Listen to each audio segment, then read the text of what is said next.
ఓం గణానాహం త్వా గణపతిగం వవామహే కవిం కవీనాం ఉపవస్త్రవస్తమం జ్యేష్ఠరాజం బ్రహ్మణస్పదాన శృణ్వన్నోదిభిస్సేదసాధనం ప్రణో దేవీ సరస్వతి వాజైర్వాజనేవతి ధీనామమిత్రయవతు గురుర్బ్రహ్మ గురుర్విష్ణుః గురుర్దేవో మహేశ్వరः గురుర్సాక్షాత్ పరర్బ్రహ్మ తస్మై శ్రీ గురవే నమః సదాశివసమారంభం వ్యాసశంకరమధ్యమాం అస్మదాచార్యపర్యంతం వందే గురుపరంపరాం నమస్తే అస్తు భగవన్ విశ్వేశ్వరాయ మహాదేవాయ త్రయంబకాయ త్రిపురాంతకాయ త్రికాగ్నికాలాయ కాలాగ్నిరుద్రాయ నీలకంఠాయ మృత్యుంజయాయ సర్వేశ్వరాయ సదాశివాయ శ్రీమన్మహాదేవాయ నమో నమః విద్యాక్షమాలాశకపాలముద్రాం రాజత్కరం కుందసమానకాంతిం ముక్తాఫలాలంకృతశోభితాంగిం బాలాం స్మరే వాంగ్మయ సిద్ధిహేతోః. ప్రేక్షకులకి బ్రహ్మవాక్కు కార్యక్రమానికి స్వాగతం సుస్వాగతం.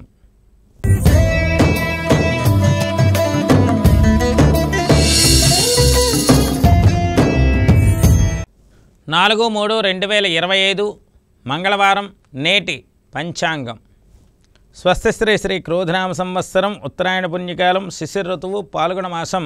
ఈరోజు సూర్యోదయం ఉదయం 6:22 మొదలవుతుంది. సూర్యాస్తమయం సాయంకాలం 6:04 మొదలవుతుంది. ఈరోజు తిథి పాల్గొన మాసం శుక్లపక్ష పంచమి రాత్రి 8:07 వరకు, తదుపరి షష్ఠి తిథి. ఈరోజు నక్షత్రం అశ్విని నక్షత్రం ఉదయం 9 గంటల వరకు ఉంది, తదుపరి భరణి నక్షత్ర ప్రారంభం.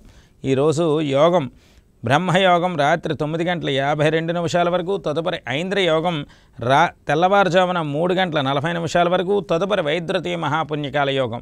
ఈరోజు కరణం భవకరణం ఉదయం 9:22 వరకు, తదుపరి తైతుల కరణం. ఈరోజు శుభ సమయాలంటూ ఏమీ లేవు.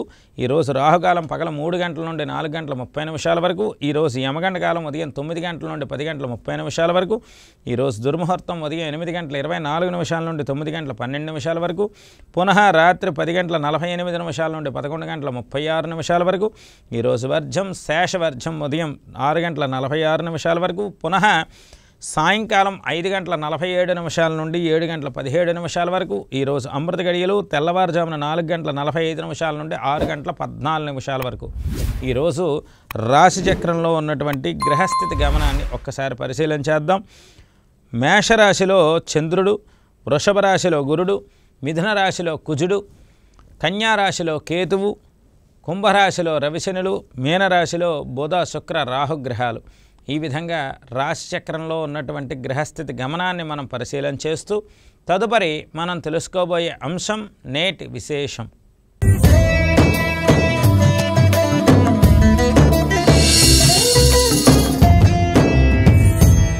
ఓం తదైవ లగ్నం సుదనం తదైవ తారాబలం చంద్రబలం తదైవ విద్యాబలం దైవబలం తదైవ లక్ష్మీపతే తేంగ్రీగం స్మరామి. ఓం బుద్ధిర్బలం యశోధైర్యం నిర్భయత్వం మరోగతః ఆజాడ్యం వాక్పటత్వం చ హనుమత్స్మరన్మాన్ భవేత్. ఓం ఆంజనేయాయ నమో నమః. శ్రీరామ జయం శ్రీరామ జయం శ్రీరామ జయం. చాలా విశేషమైనటువంటి ఈ మంగళవారం భౌమ అశ్విని మహాపుణ్యకాలంకి సంబంధించినటువంటి ఆ యొక్క మహాపుణ్యకాలం. ఇటువంటి భౌమ అశ్విని మహాపుణ్యకాలంలో చాలా విశిష్టతతో కూడినటువంటి జీవితం. ఎలా అంటే ఇక్కడ చూడండి, కుంభరాశిలో రవి శనిగ్రహాలు, మీనరాశిలో బుధ రాహు శుక్రగ్రహాలు, మేషరాశిలో చంద్రుడు, వృషభ రాశిలో గురుడు, మిథున రాశిలో కుజుడు. అంటే ఇక్కడ ఉన్నటువంటి గ్రహాలన్నీ కూడా ఒక మాలికా యోగంలో దండలాగా ఉన్నాయి. అంటే ఖగోళ శాస్త్రంలో ఇటువంటి గ్రహమాలికా యోగం వచ్చినప్పుడు చాలా విశేషమైనటువంటి శుభ కార్యక్రమాల పరంపర, అనేక రకాలైనటువంటి గ్రహస్థితి సంబంధిత ప్రభావాలన్నీ కూడా మానవ జీవన మనుగడ మీద కొన్ని అంశాల మీద అధికంగా పనిచేసేటువంటి సందర్భం. అంటే మన యొక్క వినీల ఆకాశంలో ఇటువంటి గ్రహాలన్నీ కూడా ఒకే కక్ష మీద ఉండడం అనేది చాలా అరుదుగా కూడా జరుగుతుంది. అందువల్ల ప్రతి ఒక్క వ్యక్తికి కూడా ఈరోజు చాలా అవసరమైనటువంటి ఒక అంశం ఏమిటయ్యా అంటే ప్రతి మనిషి ఆంజనేయ స్వామి ఆరాధన చెయ్యాలి. ఏమండి ఇక్కడ గ్రహాలన్నీ మాలికాయోగంలో ఉంటే ఆంజనేయ స్వామి ఆరాధన చేస్తే ఏమొస్తుంది? మన కర్మదోషాలు ఏమైనా ఉంటే పటాపంచలయ్యి శుభ కార్యక్రమాల పరంపరలోకి వెళ్ళేటువంటి శక్తినిచ్చేటువంటి ఏకైక దేవుడు కలియుగంలో ఆంజనేయ స్వామి మాత్రమే. ఆంజనేయ స్వామి అనుగ్రహం ఉన్నవారికి, హనుమాన్ చాలీస పారాయణ చేసిన వారికి, హనుమద్ బడబాలన స్తోత్ర పారాయణ మడి తడి ఆచారంతో చేస్తూ తమలపాకు పూజ సింధూరార్చన చేసుకుంటూ ఉంటే గ్రహస్థితి అనుకూలిస్తుంది. గ్రహస్థితి అనుకూలించినప్పుడు పరిస్థితులన్నీ కూడా చక్కబడతాయి. శుక్రుడు ప్రారంభమైంది. శుక్రుడి యొక్క వక్రస్థితి మీనరాశి ఉచ్చక్షేత్రంలో వక్రారంభం ప్రారంభమై కుంభరాశిని చూసే స్థితికి వచ్చింది. అంటే రవిశనులు కలిసి ఉన్నారు అంటే శని అస్తంగత్వుడై ఉన్నాడు. అంటే ఇక్కడ వక్రస్థితిలో ఉన్న గ్రహాల సంఖ్య ఏమిటి? రాహువు, కేతువు, శుక్రుడు అయితే అస్తంగత్వం పొందినటువంటి స్థితి శని భగవానుడిది అయింది. అంటే ఇక నుండి రుజుమార్గంలో ప్రయాణం చేసేటువంటి ప్రతి స్థితిలోని గ్రహస్థితితో పాటు మన యొక్క పరిస్థితి కూడా మార్పు వచ్చే రోజులు ఉన్నాయి. కాబట్టి ప్రతి ఒక్కరూ కూడా మనకున్నటువంటి ఆర్థిక పరిస్థితుల్ని అదుపులో పెట్టుకోవాలి. రూపాయి ఖర్చు ఉన్న చోట రూపాయే ఖర్చు పెట్టండి ప్రతి ఒక్కరూ. ఎందుకంటే మనకు ఉన్నటువంటి పరిస్థితులన్నీ కూడా రానున్న కాలంలో ఎటు నుండి ఎటు వెళ్ళినా కూడా ఆశ్చర్యపోవక్కర్లేదు. వృద్ధి కోరుకునేటువంటి వాళ్ళు లక్ష్మీదేవి ఆరాధన చేయాలి. వృద్ధి కోరుకునేవారు ఆంజనేయ స్వామి ఆరాధన చేయాలి. వృద్ధి కోరుకునేవారు పెద్దల్ని గౌరవించాలి. వృద్ధి కోరుకునేటువంటి వ్యక్తి బ్రాహ్మణ పండితులను గౌరవించాలి. ఇలా ఒకరికొకరు గౌరవించుకుంటూ పెద్దల మాట వింటూ ఉన్నటువంటి వ్యక్తులకి ఈ యొక్క గ్రహస్థితి అత్యద్భుతంగా సహకరిస్తుంది. అందువల్ల ప్రతి ఒక్కరూ ఆంజనేయ స్వామి ఆరాధన చేయండి. ఆంజనేయ స్వామి ఆరాధన చేస్తే మనిషి యొక్క జీవిత మనుగడలో చాలా మార్పులు, మంచి శుభ కార్యక్రమాలు వస్తాయి. ఈరోజు భౌమ అశ్విని మహాపుణ్యకాలం నాడు మీ యొక్క జాతక చక్ర విశ్లేషణ కూడా చేసుకుంటే చాలా అద్భుతంగా ఉంటుంది. ఈ విధంగా నేటి విశేషాన్ని మనం తెలుసుకున్నాం. తదుపరి మనం తెలుసుకోబోయే అంశం గోచార రీత్యా నేటి ద్వాదశ రాశుల యొక్క శుభ ఫలితాలు.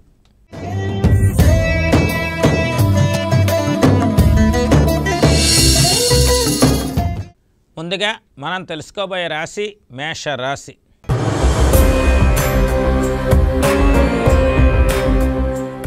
అశ్విని నక్షత్రం 1, 2, 3, 4 పాదాలు, భరణి 1, 2, 3, 4 పాదాలు, కృత్తిక 1వ పాదంలో ఉన్నటువంటి మేషరాశి వారికి పనుల యొక్క హడావిడి మొదలవుతుంది. ఈ రోజు నుండి మీ ఇంట్లో జరిగేటువంటి ప్రతి పనిలో 1 వివాహాది శుభకార్యక్రమాలకు కావచ్చు, 2 గృహ నిర్మాణాది అధికార విధానాల్లో కావచ్చు, లేకపోతే మీ ఇంట్లో జరిగేటువంటి ఏదైనా శుభకార్యక్రమ పరంపరకి రాశిచక్రంలో ఉన్నటువంటి చంద్రుడు, ద్వాదశంలో ఉన్నటువంటి వక్రించిన శుక్రుడు, ఇక్కడ పని ఒత్తిడి అధికంగా ఉంటుంది. అలాగే తృతీయ స్థానంలో ఉన్నటువంటి ఆ యొక్క రాశ్యాధిపతి కుజుడు సోదరీమణుల మధ్య కొన్ని ఇబ్బందికరమైనటువంటి పరిస్థితుల్ని పుట్టించేటువంటి సందర్భం కూడా ఉంటుంది. తృతీయ స్థానంలో కుజుడు, రాశిచక్రంలో చంద్రుడు, ద్వాదశంలో రాహువు. ఇక్కడ గ్రహాలన్నీ ఎలా ఉన్నాయంటే ఏకాదశ స్థానంలో ఉన్నటువంటి ఆ యొక్క అస్తంగతుడైనటువంటి శని యొక్క తృతీయ దృష్టి మీ రాశిచక్రంలో ఉన్న చంద్రుడి మీద ఉండడం వల్ల కుటుంబంలో కొన్ని వివాదాలు అనుకోకుండా వచ్చేటువంటి అవకాశం ఉంటుంది. కానీ ఆ వివాదాలకి మీరు దూరంగా ఉండి చక్కగా ఆంజనేయ స్వామి ఆరాధన అధికంగా చేయండి. ఎందుకంటే ఇక్కడ అశ్విని నక్షత్రంలో ఉన్నటువంటి వారికి, భరణి నక్షత్రంలో ఉన్నటువంటి వారికి, కృత్తికా నక్షత్రం 1వ పాదంలో ఉన్నవారికి 3 రకాలైనటువంటి ఫలితాలు ఈ మేషరాశి వారికి ఈరోజు సంప్రాప్తి జరుగుతున్నాయి. కావున జాగ్రత్త వహిస్తూ చక్కనైనటువంటి మేషరాశి వారు అందరూ కూడా ఆంజనేయ స్వామి ఆరాధన చేస్తూ హనుమాన్ చాలీస పారాయణ చేయండి. భక్తి శ్రద్ధలతో అద్భుతమైనటువంటి శుభ కార్యక్రమాల పరంపర ఈరోజు చోటు చేసుకుంటుంది. తదుపరి మనం తెలుసుకోబోయే రాశి వృషభ రాశి.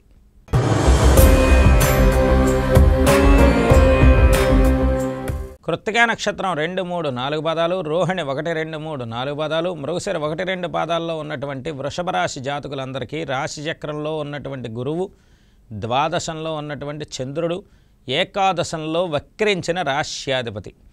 ఇక్కడ పనుల ఒత్తిడి అధికంగా ఉంటుంది. ఒత్తిడితో పాటు ధనాదాయం కూడా చాలా బాగుంటుంది. అన్ని రకాలైనటువంటి శుభ కార్యక్రమాలకి ఆహ్వానాలు అందుతాయి. పూర్వం మిత్రులను కలుసుకోవడం, విశిష్టమైనటువంటి సేవా దృక్పథంతో ఉన్నటువంటి పరిస్థితులు అలవరుచుకోవడం, ముఖ్యంగా ఈ యొక్క వృషభ రాశిలో ఉన్నటువంటి వారందరికీ కూడా ఒక లాభదాయకమైనటువంటి శుభవార్తా శ్రవణం, చాలా అద్భుతమైనటువంటి యోగం ఈరోజు ఖచ్చితంగా అన్ని రకాలుగా ఉండబోతోంది. అందువల్ల ఆంజనేయ స్వామి వారికి హనుమద్ బడబాలన స్తోత్ర పారాయణ కనుక చేసుకోగలిగితే వృషభ రాశి వారు అద్వితీయంగా దూసుకుపోతారు. తదుపరి మనం తెలుసుకోబోయే రాశి మిథున రాశి.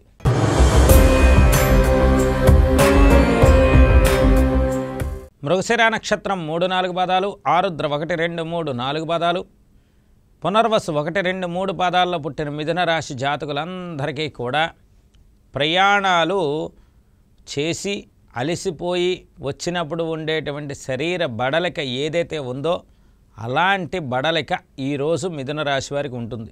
శరీరం అలసిపోతుంది. కొన్ని జలుబు, దగ్గు, తుమ్ములు, ఒళ్ళు నొప్పులు ఇత్యాదివన్నీ కూడా రాశిచక్రంలో ఉన్నటువంటి కుజుడి వల్ల, అలాగే ద్వాదశ పంచమాధిపతి వక్రించినటువంటి వేళ ఈ యొక్క మిథున రాశి వారికి కొంత శరీరం అనారోగ్య సూచితంగా ఉంటుంది. ఏకాదశ స్థాన చంద్రుడు మీ యొక్క ప్రాబల్య తీవ్రతను పెంచుతారు.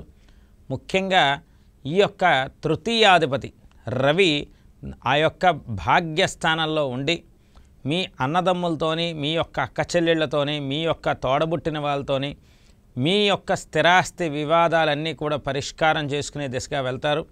ముఖ్యంగా ఈ యొక్క మిథున రాశి వారు ఆంజనేయ స్వామి వారికి అష్టోత్తర శతనామావళి పారాయణ ఆరోహణ అవరోహణ క్రమాన్ని కనుక చేసుకుని ఆంజనేయ స్వామికి 5 అరటిపళ్ళ నైవేద్యం పెడితే చాలా చాలా విశేషంగా ఉంటుంది. తదుపరి మనం తెలుసుకోబోయే రాశి కర్కాటక రాశి.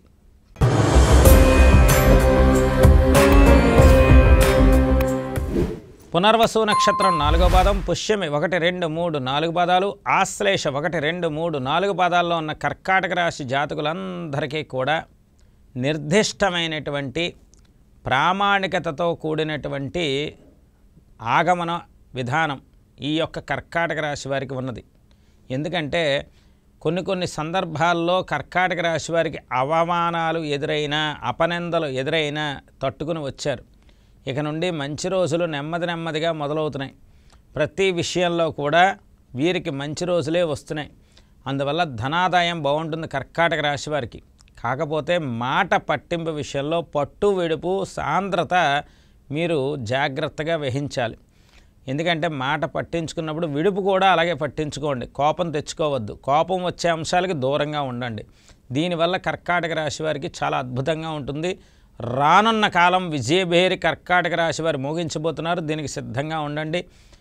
కర్కాటక రాశి వారు చేసే ఆంజనేయ స్వామి ఆరాధన ఏమిటయ్యా అంటే చక్కగా తమలపాకులతో అష్టోత్తర శతనామావళి చదువుకుని సింధూరం పూజ చేయించుకుని స్వామివారికి తమలపాకు మాల కనుక వేస్తే దిగ్విజయ యాత్ర కర్కాటక రాశి వారిదే. తదుపరి మనం తెలుసుకోబోయే రాశి సింహరాశి.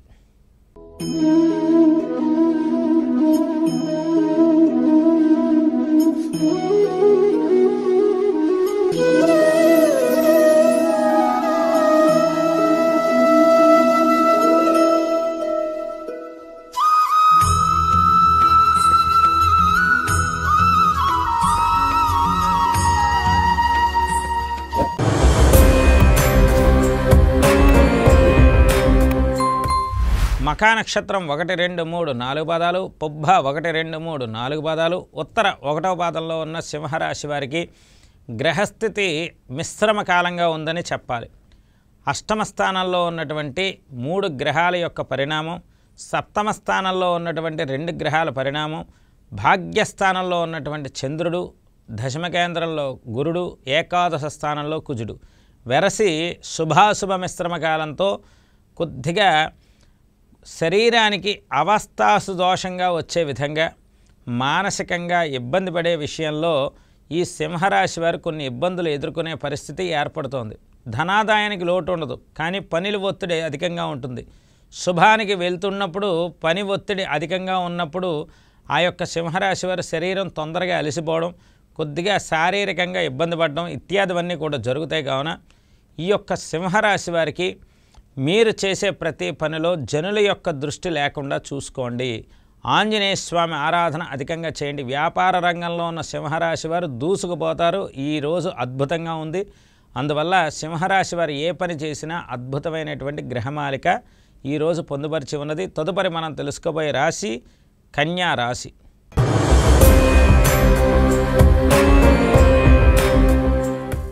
ఉత్తరా నక్షత్రం 2, 3, 4 పాదాలు, హస్త 1, 2, 3, 4 పాదాలు, చిత్త 1, 2 పాదాల్లో ఉన్నటువంటి కన్యారాశి జాతకులకి చాలా నిగూఢమైనటువంటి నిర్దిష్టమైనటువంటి పరిస్థితులు ఏర్పడుతున్నాయి.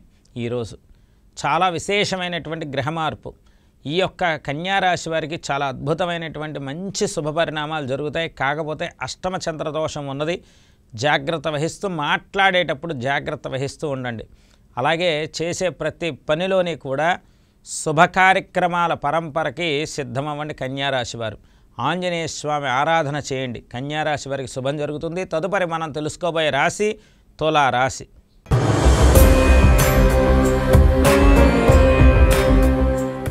చిత్తా నక్షత్రం 3, 4 పాదాలు, స్వాతి 1, 2, 3, 4 పాదాలు, విశాఖ 1, 2, 3 పాదాల్లో పుట్టిన ఈ యొక్క తులారాశి జాతకులందరికీ కూడా మిశ్రమమైనటువంటి కాలంగా చెప్పుకోవచ్చు. మిశ్రమమైనటువంటి కాలం అంటే ఏమిటి అంటే అష్టమ స్థాన గురుడు, సప్తమ స్థాన చంద్రుడు. అంటే సప్తమ చంద్రుడు అద్భుతాన్ని ఇస్తే అష్టమ గురుడు ఇబ్బందినిస్తాడు. అలాగే రాశ్యాధిపతి వక్రించి ఉన్నారు. అందువల్ల ప్రతి విషయంలో కూడా శత్రువర్గం యొక్క దృష్టికి తులారాశి వారికి అధికంగా ఉంటుంది. ఖర్చులు అధికంగా పెరుగుతాయి. ద్వాదశ స్థాన కేతువు యొక్క ప్రభావం తులారాశి వారికి ఈ రోజు నుండి అధికంగా చూపిస్తుంది. భౌమ అశ్విని మహాపుణ్యకాలంలో ఈ ఆంజనేయ స్వామి ఆరాధన చేస్తే తులారాశి వారికి కలిసి వస్తుంది. తదుపరి మనం తెలుసుకోబోయే రాశి వృశ్చిక రాశి.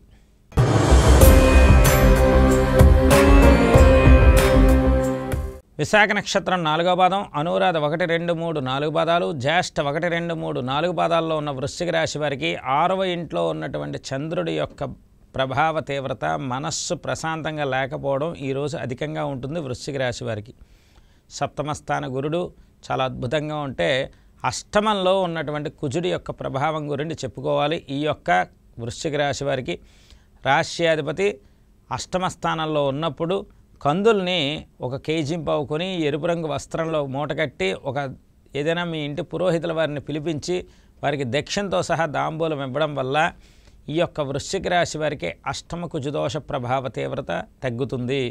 లేకపోతే అనవసరమైనటువంటి వ్యర్థ కలాపాలతో, వ్యర్థమైనటువంటి వృధా కాలక్షేపంతో వృశ్చిక రాశి వారికి ఈ రోజంతా కూడా ఆ యొక్క చిన్నపాటి గొడవలతో చాలా ఇబ్బంది పడేటువంటి సందర్భం కూడా ఉంటుంది. అందువల్ల ఆంజనేయ స్వామి ఆరాధన కూడా అధికంగా చేయడం వల్ల మనస్సు ప్రశాంతంగా ఉంటుంది. తదుపరి మనం తెలుసుకోబోయే రాశి ధనస్సు రాశి.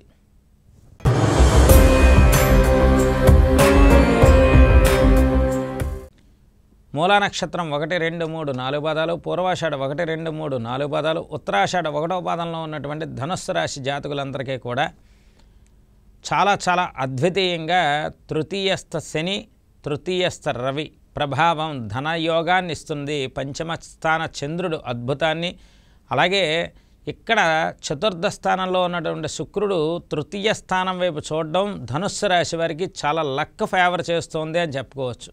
అంటే అదృష్ట యోగం వీరికి తెలియకుండానే వీరి ధర్మానుసరణ వల్ల వచ్చింది అని చెప్పుకోవచ్చు.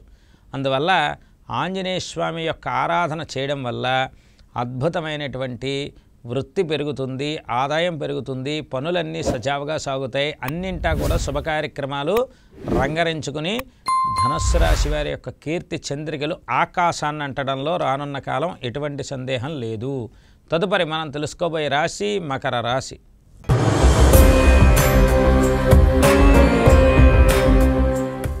ఉత్తరాషాఢ నక్షత్రం 2, 3, 4 పాదాలు, శ్రవణం 1, 2, 3, 4 పాదాలు, ధనిష్ట 1, 2 పాదాల్లో ఉన్న మకర రాశి వారికి అర్ధాష్టమ చంద్రదోషం అనేది చాలా పట్టి పీడించి అనారోగ్య సమస్యను తీసుకుని వస్తుంది ఈరోజు. అందువల్ల ఈ యొక్క అర్ధాష్టమ చంద్రదోష నివారణ సిత్యర్థం, అనారోగ్య సమస్య దూరగత సిత్యర్థం అని ఆంజనేయ స్వామి వారికి సింధూరార్చన పూజ చేసి స్వామివారికి చక్కనైనటువంటి చామంతి పూలమాల వేయండి. స్వామివారికి ఒక హస్తం అరటిపళ్ళు నైవేద్యం పెట్టండి ఆంజనేయ స్వామి వారికి. ఎందుకంటే ఆంజనేయ స్వామి వారి యొక్క అనుగ్రహం ఉంటే మకర రాశి వారు రానున్న విశ్వావసనామ సంవత్సరం అద్భుతంగా ముందుకు నడిపిస్తుంది. అందుకే సుందరమైనటువంటి జీవితం మకర రాశి వారికి పొందుపరిచి ఉంది విశ్వావసలో. అందువల్ల విశ్వావసనామ సంవత్సరంలో సుందరమైన జీవితం ఉన్నప్పుడు ఆంజనేయ స్వామి ఆరాధన చేస్తే ఇంకా ఇంకా అద్భుతంగా ఉంటుంది. తదుపరి మనం తెలుసుకోబోయే రాశి కుంభరాశి.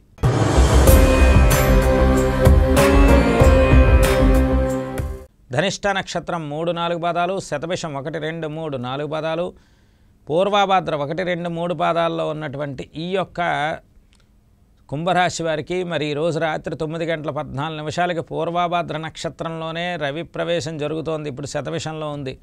అందువల్ల ఇక నుండి కుంభరాశి వారి యొక్క స్థితి మొత్తం, వారి యొక్క పరిస్థితి అంతా మార్పు జరుగుతుంది. ధనాదాయం బాగుంటుంది. రాశి చక్రంలో ఉన్నటువంటి శని యొక్క అస్తంగత్వం వల్ల కొన్ని సమస్యలు వాటంతట అవే పరిష్కారం అవుతాయి.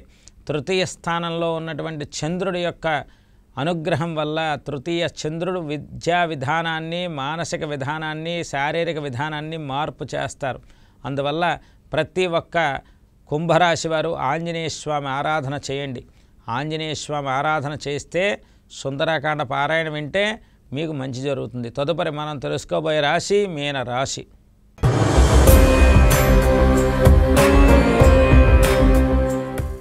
పూర్వభాద్ర నక్షత్రం 4వ పాదం, ఉత్తరాభాద్ర 1, 2, 3, 4 పాదాలు, రేవతి 1, 2, 3, 4 పాదాల్లో ఉన్నటువంటి మీనరాశి జాతకులందరికీ కూడా చాలా చాలా నిగూఢమైనటువంటి నిర్దిష్టమైనటువంటి శుభకార్యక్రమాల పరంపరతో కూడినటువంటి రోజులు.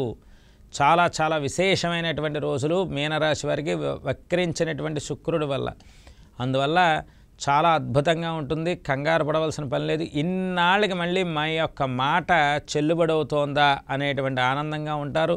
చేసే ప్రతి పనిలోని కూడా శుభప్రదమైన మార్గం కనబడుతుంది. అందువల్ల మీనరాశి వారు ఆంజనేయ స్వామి హనుమాన్ చాలీసా పారాయణ చేయడం వల్ల శుభం జరుగుతుంది. ఈ విధంగా నేటి ద్వాదశ రాశుల యొక్క ఫలితాలు చెప్పుకున్నాం. తదుపరి మనం తెలుసుకోబోయే అంశం నేటి ధర్మ సందేహాలు.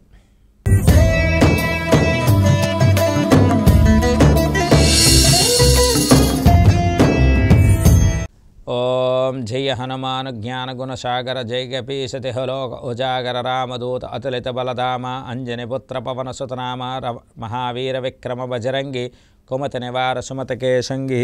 ఓం ఆంజనేయాయ నమో నమః. శ్రీరామ జయం శ్రీరామ జయం శ్రీరామ జయం.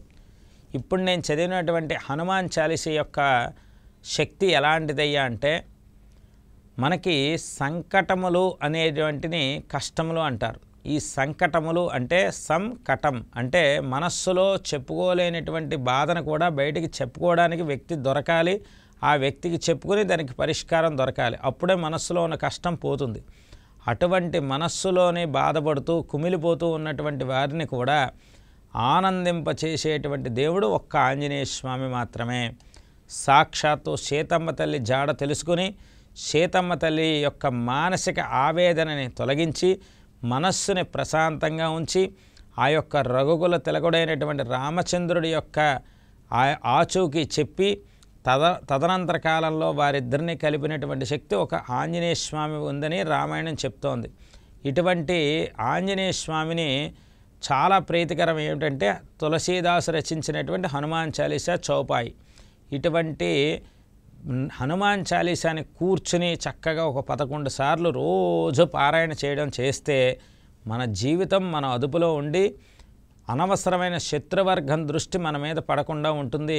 ముఖ్యంగా చిన్న పిల్లలకి ప్రతి ఒక్క తల్లిదండ్రులు ఇది నేర్పించాలి. ఎందుకంటే విద్యా జ్ఞానం అనేది ఆంజనేయ స్వామి ఆరాధన వల్ల వస్తుంది. ఈ విధంగా నేటి ధర్మ సందేహాన్ని కూడా మనం తెలుసుకున్నాం.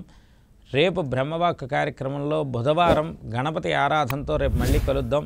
అంతవరకు అందరికీ కూడా శ్రీరామచంద్రస్వామి ఆశీర్వచనం ఉండి పాల్గొన మాసం అంతా శుభ కార్యక్రమాల పరంపరలో ఉండాలని మనసావాచ కోరుకుంటూ సర్వే జనా సుఖినో భవంతు. స్వస్తి.